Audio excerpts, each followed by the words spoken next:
Hello, you wonderful people, and welcome to another episode of Crime Centric. This being a show where I talk about crime dramas that I watch. For today's episode, I'm going to talk about the latest episode of Blind Spot.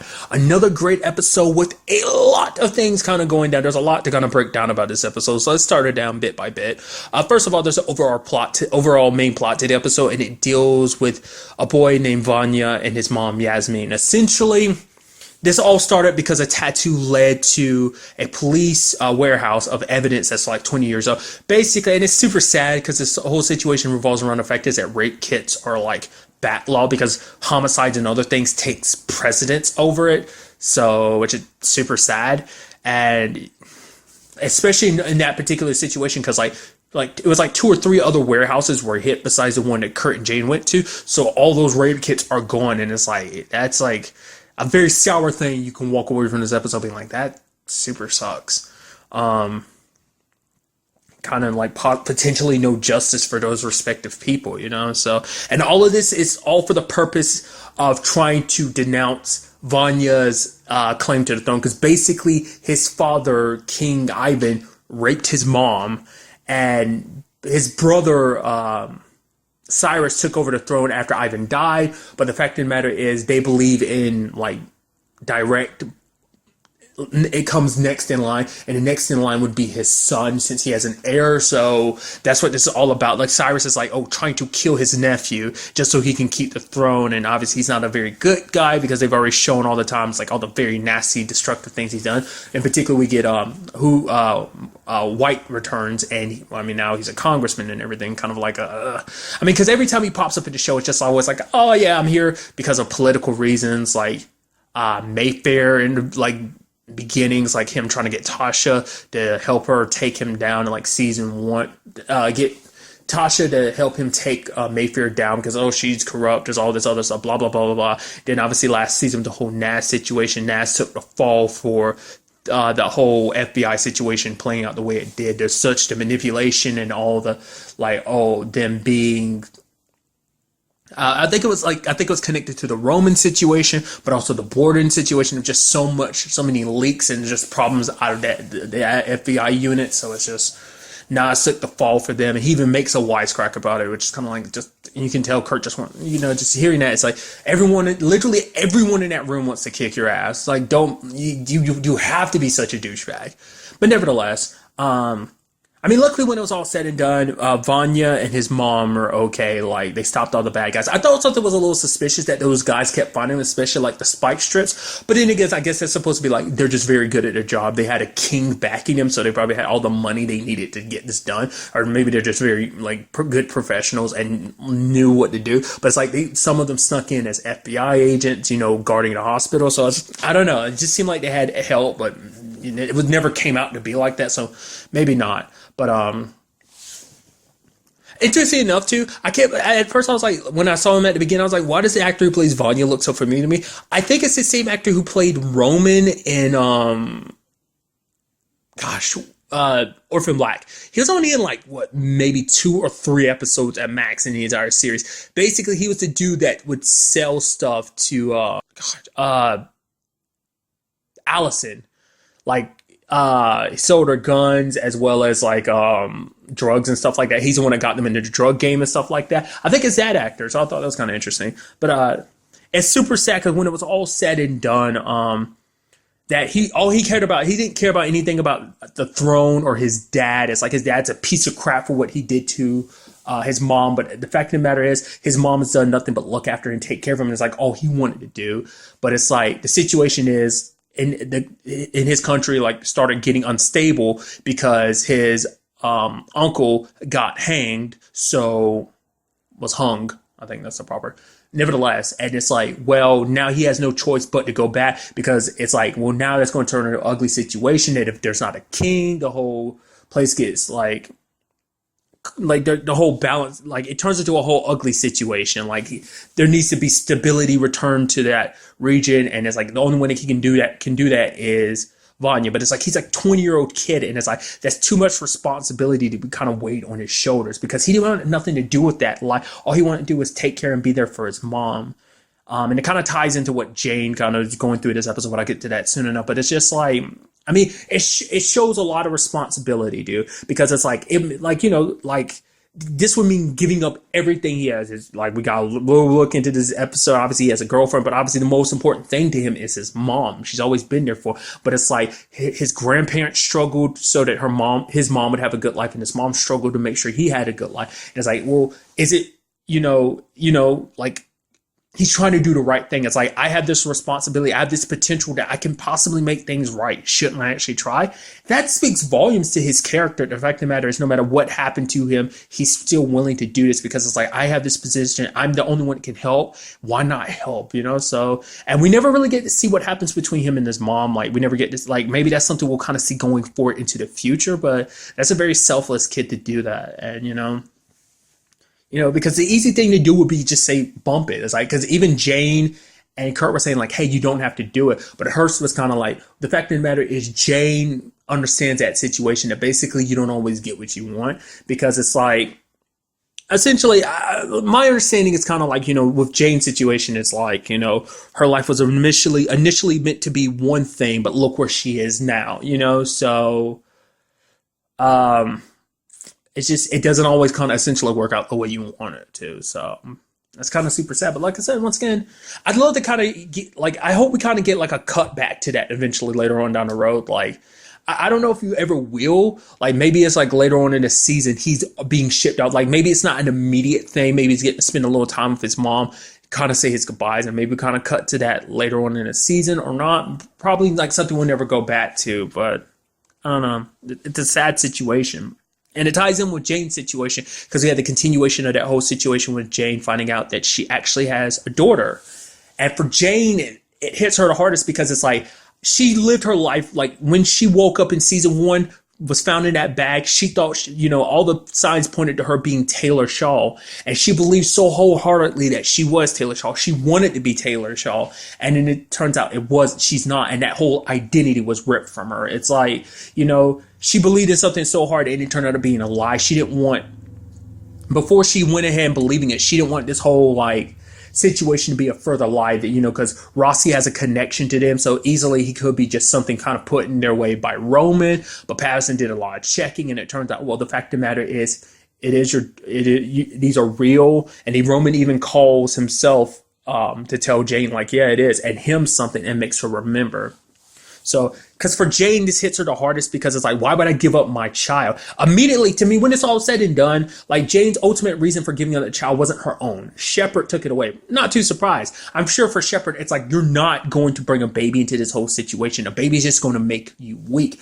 I'm surprised Shepard didn't go like, oh, you can keep your baby around because I'm going to turn this baby into a weapon. Like I'm basically turning you two into a weapon. But I guess like, no, she already has her perfect weapons. Having a child around, maybe that maternal instinct would kick in for Jane, or rather Remy, and she wouldn't be the obedient soldier that Shepard wanted or needed her to be, or very hardened killer that she needed her to be. So maybe that kind of plays a role in that too. But I guess it's just the baby was too much of a gamble, so that's why she got rid of it. Apparently Roman kind of fought for it too, but to be fair, it's like, well, that is kind of like family. That is his niece, so of course he's going to fight.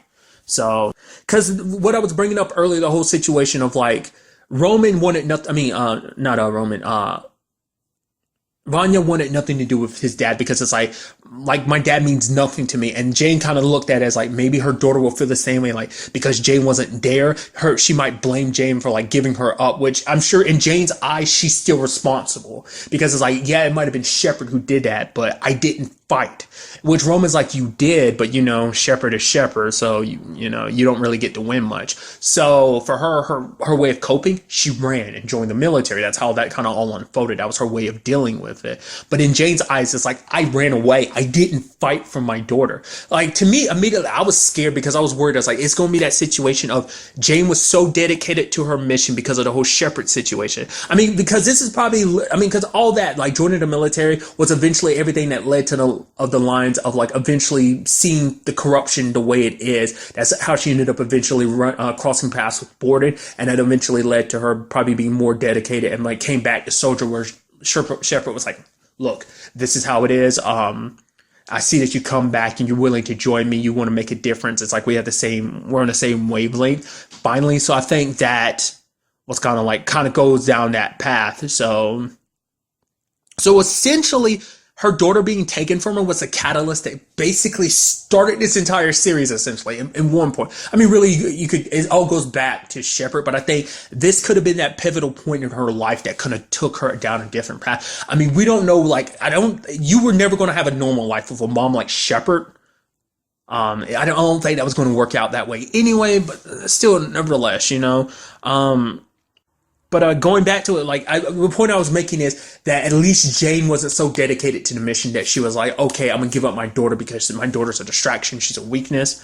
You also have Kurt being like, you were like 16 at the time, like that's a lot for a 16-year-old to go through. Also, with the fact is of your situation at the time with Shepard and everything, it's like no one will blame you, but for her, it's like, Kurt, you would never do that. You would die for your child. And it's like, but me, like, I gave my child up. And it's like, I think Jane ultimately fears, like, what if, like, she ultimately hates me? Which gets Jane, like, seeing what Vanya is willing to do, made her go, like, seeing what Vanya had to confront and deal with, what he's having to go through now because of the fact is he ended up learning the truth. I mean, the fact of the matter is, Jay's like, well, maybe my daughter will be happy not knowing me because all I'm going to do is complicate her life. She'll be happier without me. But the fact of the matter is, the truth has a way of coming out that eventually, no matter what you do, the truth will find a way to you. So even if Jane doesn't do anything, doesn't go out searching, eventually all the trails from her daughter are going to lead back to her. So, but then we get that ultimate twist that it turns out Kurt, the thing that happened in Berlin is that he ended up meeting Jane's daughter, Avery. And I think for him, maybe in this whole situation, he was hoping that it wasn't, he's like probably hoping when Patterson, that's why he was like, Jane was like, no, it can't be. But he was like, no, let Patterson finish because he wanted to know for sure. Now we get why like Roman's holding this whole Berlin situation. We still don't know the exact details, but it's like, what happened? Did he cause like at that time he knew that was her daughter, but he wasn't probably for sure. So like what if like maybe they worked together for a little bit and something happened, and cause I think she said her name's Avery, and it's like something happened to her in that time period, and like whatever it, like I said, I was curious like is so bad that no matter what, like Jane said everything she's needed to say, she's kept everything in the open, but Kurt still hasn't. Like he's still hiding the fact is whatever went down in Berlin. Maybe it's not that like he did anything. Maybe it is that under the circumstances of looking for her daughter ended up dying. But the fact of the matter is Kurt didn't know for sure that was her daughter. Like he didn't know if this was just more of a play by someone else in this whole situation. So, that's why he didn't want to say anything to Jane about it. But now it's like he realizes like, nope, this is potentially her, like this whole Jane having a daughter thing is real. So that's why it's hitting him so hard. I thought it was also because, for him, it's like he can't do anything about it. Like, because Patterson was like, the least you can do, you can listen and don't try to fix it. For him, it's like, immediately he was like, well, because he can't. Immediately I took that as, well, yeah, because her daughter's 18. And it's like, if he could, he wished that he could go back, it's like, oh, she's 18 and I can't get back all those years. That's why he can't help. But it's like, no, because of what went down in Berlin is what he really meant by that. And I was like, dude, that sucks. Because obviously this whole situation is all about the truth, because the truth hurts worse than like a lie.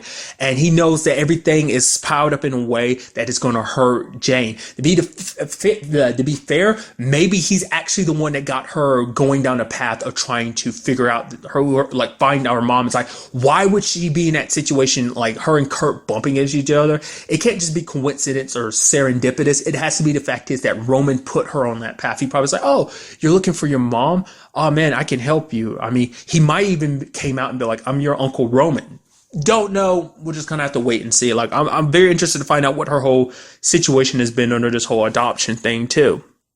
And then finally, another big piece of the episode is trying to figure out, obviously Tasha confronts Reed, which Reed's kind of like, nah, that's my business, meeting with Jonathan, West from the State Department. And she's like, wait, what? And he's like, oh, you need to kind of mind your business, essentially. And it's like, what are you doing, Reed? You're just making yourself more and more suspicious. Like, she's asking because it's like, yo, Rossi ended up getting released under his, like, what are you doing?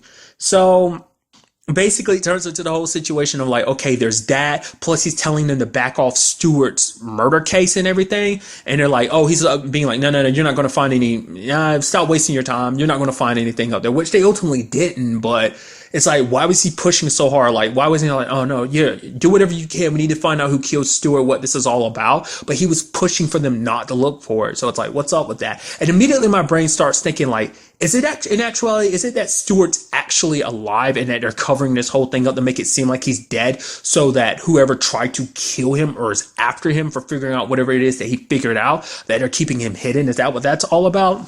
Because there's a conversation between Hearst and Reed later on where it's like, oh, because she knows about his meeting with Wes. So whatever it is Reed's mixed up in, she's connected to it. So it's like, okay. Like, this is all some big secret thing. I don't think it's a bad thing. I think it's just kind of a thing of like, oh, we're secretly doing this and we're just not letting anyone know about it. Because Reed is like, trust me, I've done enough to kind of earn that trust from Tasha. And at least Tasha completed because it's like, he's family, he's a friend. Obviously, they dated. So there's that extra layer of history, and even before that not just a friend, that was her best friend. And once again, her boyfriend at one point in time. But then you have like Patterson kind of throwing out, well, Reed might be family, but let's not forget who else was family. Borden. So a very similar situation. And it's like, you can't discount that, so there's, that plaguing the back of her mind. But then it's like, oh, Reed didn't do it because all his information was fake because he wasn't even in the office at the time or his computer, because basically you had Patterson, faking everything, fake, like they found something to kind of draw out the person that's covering up stuff, which I love that twice it kind of points out that Patterson's like, okay, so I know all this information because for one, there's the game he's playing. Well, the fact of the matter is it kind of gives me access to you guys, to anyone that's playing it. We've already kind of dabbled into that. And then there's the whole aspect of like, well, she's actually got biometric software, which I was like wondering, I was like, okay, they're going to explain that. And it's like, basically every keystroke, the system in the background gets to understand you, basically how you operate, how fast you type the keys, like, how you operate when it comes to a computer and stuff like that. I thought that was so fascinating. And it's like, it's always in the background, which you have Tasha being like, yeah, I want you to consider the CIA. It's like her way of doing things is like, that's some CIA level stuff. And it's just like, why just be at the FBI? You could also work at the CIA, but I don't think that's Patterson's cup of tea. Nevertheless, they confronted Reed, but Reed didn't want to listen because it all pointed to Hearst being the one behind it. But then that leads to the question of, does he straight up believe Hearst, or is this him covering for her? Because it turns out that one of the cases about that dude Lowe, it seems like she was connected to it because it's like they all went to the same school together. She was friends with his first wife. So it's like things aren't lining up because she never mentioned that. So I don't know what is going on.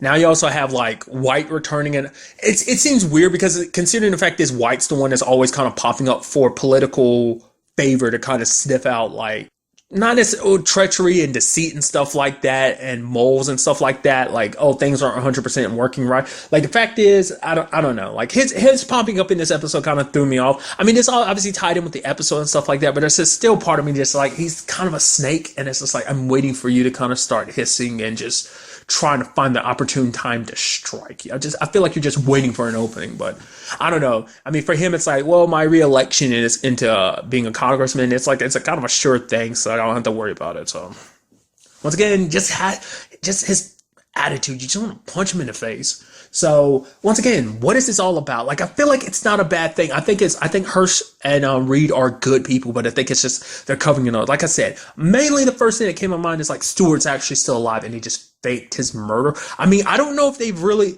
like. No, I'm such an idiot. Like in retrospect, it's like no, because Patterson found his body, but it's like.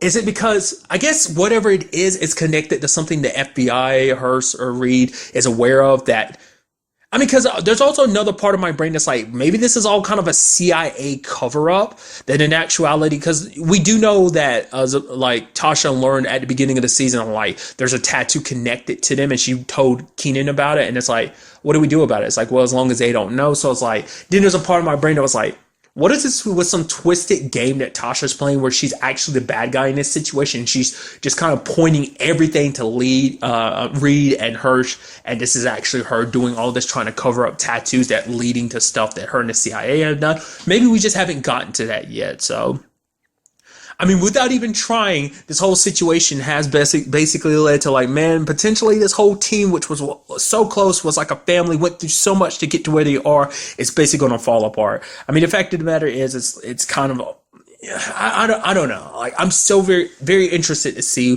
what goes down in the next episode with this whole situation. It seems like the main focus of the next episode from the preview seems like it's connected to what other secrets that Kurt might be hiding. So we will just have to wait till the next episode to find out.